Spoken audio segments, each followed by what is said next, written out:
Öksürüğe kesin çözüm ballı turp kürü tarifi. Öksürüğü doğal yöntemlerle geçirmenin yolunu arayanlar için basit bir önerimiz var. Turp bal kürü.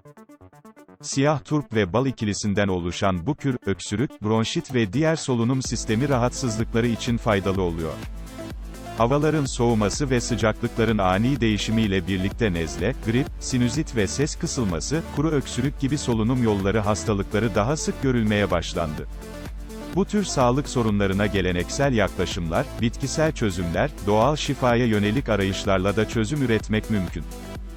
En yaygın olan yöntemlerden biri ise turp ve bal ikilisi.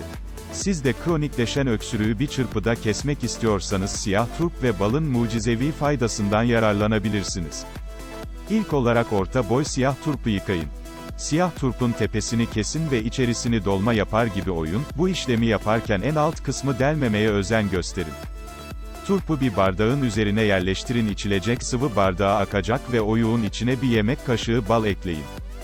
Daha önce kestiğiniz turpun baş kısmıyla oyuğu kapatın ve 12 saat bekletin. Süre sonunda bardağa akan sıvıyı tüketmeye başlayabilirsiniz. Siyah turp öksürük sorununa birçok kürle çözüm olur.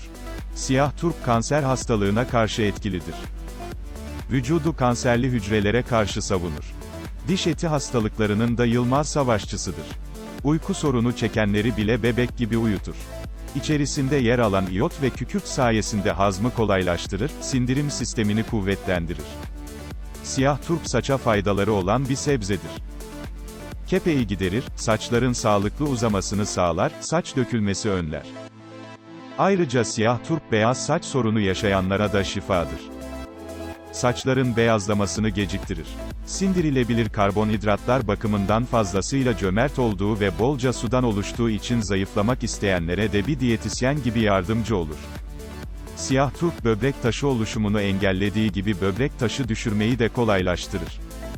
Kandaki şeker oranını dengeleyerek diyabet oluşumunu engeller. Strese iyi gelir. Siyah turp sinüzit, astım ve bronşite karşı da oldukça faydalıdır. Bu faydalı bilgilendirici içeriğimiz umarım sizlere faydalı olacaktır.